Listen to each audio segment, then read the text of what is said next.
Hey, Harland. Hey Mike, how you doing? Pretty good. You? I'm doing fine. Do you know what day it is? It is April 15th, tax day. Tax day. Here we are on tax day already. Let's talk about taxes today, Mike. Yeah, I think a lot of people are ready to get that behind them, but I think we do want to talk about some of the ways to reduce taxes that we enjoy with real estate. Yep, five ways that we've identified that we're going to share with folks today. With that, one of them, people may not realize they're doing already. That's right. That's the 121 exclusion. And that's where you sell your personal residence and you can take up to $500,000 as a gain, tax-free gain, or up to 250,000 for individuals. And to qualify, you have to have lived in the house for at least 2 of the last 5 years. So there are ways that a lot of people are taking tax advantage of real estate if they own their own house and move into a new house. They are going to get a tax advantage from that the government gives them. So that's number one. And What's that number? happen, and you can take that whether you move up or down, and you can use that money for whatever you want. It may or may not be on the next house. There you go. So second, what's the second tax advantage with real Sec- estate? Second one, your mortgage expense. You can write off the interest as a well, you can write off the mortgage on your personal residence. You Hmm. can also write off the interest as a business expense on investment property. Yeah, yeah, you're going to be paying interest, and the government sees that as a business expense on if you're with investments, and already with your house.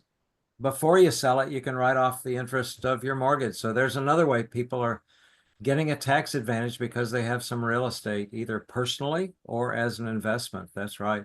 And I've found, Mike, that that can be pretty significant reduction of taxes, the amount of interest, particularly early in purchasing a house. Yes, it can be. So, yeah, that's one of the reasons a house payment can be, as large as it is. On an investment property, you watch how large it is, but remember it is an expense. Yep. And the third tax advantage of real estate that you might be able to take advantage of is, Depreciation.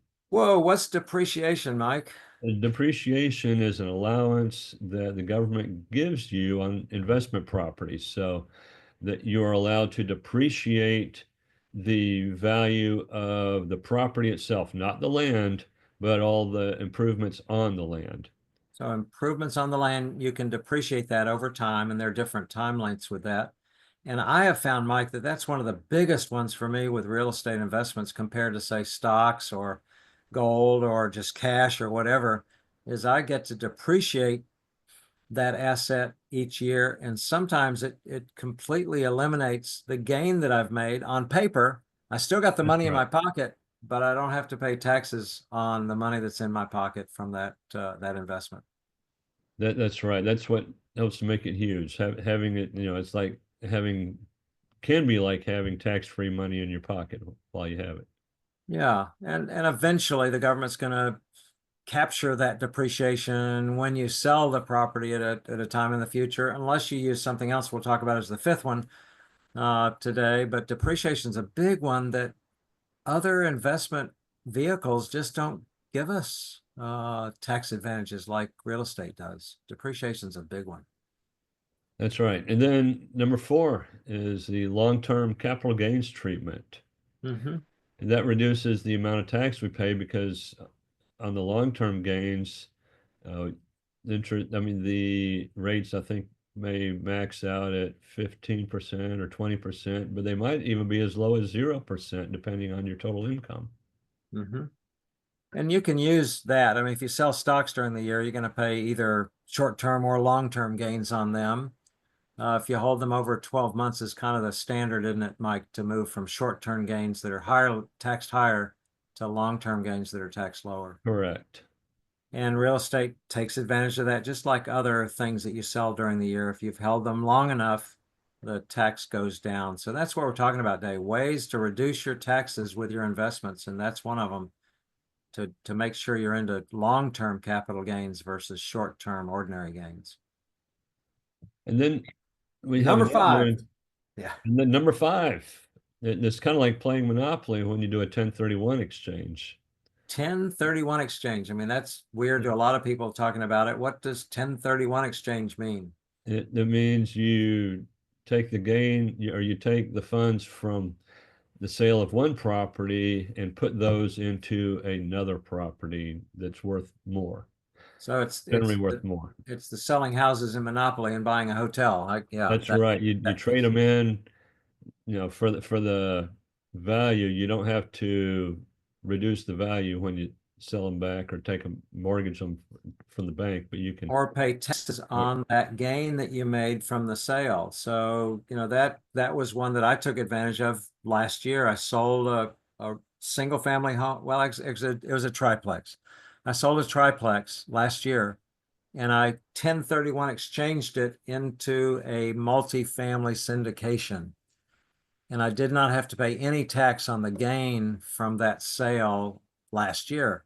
I won't have to pay any tax on that from a sale until something's sold, or I 1031 it into something else down the way. It's a way to delay paying the taxes on the gain. That's right. So you can 1031 more than once. You can do it from one property into property two, from property two into properties three and four. You can continue that delay. So talk to your tax attorneys, to your accountants on this when you're anticipating a sale of anything, primarily real estate here, because you can 1031 exchange it and delay paying taxes on the gain that you've made over the years on that investment. It's a powerful tool that the government's given us. They must see the advantage in that for the whole country, and so they want us to do it. So now that we've talked about these five ways to save or that real estate benefits tax wise, why don't we talk about how we can take advantage of those in syndications, Yeah. multifamily I syndications? mean, multifamily syndication is real estate, and so it takes advantage of 4 or 5 of these. You can't use the 121 exclusion in that as with your personal residence, but you can take advantage of the interest expenses you're paying through the syndication on the property. You can take advantage of the depreciation that the property is getting, and you get that as a partial owner of that. For a big part of the gain you're going to get, it's going to be a long-term capital treatment gain with your gain with it. So there are a lot of things that syndications are a good way as a limited partner to get into that can take it many tax advantages for you. So there are several advantages there that people can take advantage of, and they don't have to be landlords to do it. It's easier, or can be easier with syndications. And so we would like to invite you to get in touch with us and also download a copy of our from our website, 3 Keys to Unlocking uh, Keys to Your Retirement Dreams.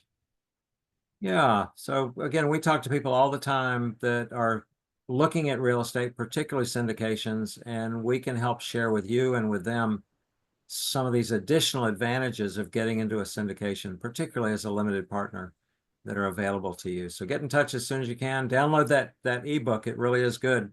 The 3 Keys to Unlocking Your Retirement Dream. Mike, all the best to you as we wrap up tax day today. All right, you too, Harlan. All right. Bye-bye. Thanks.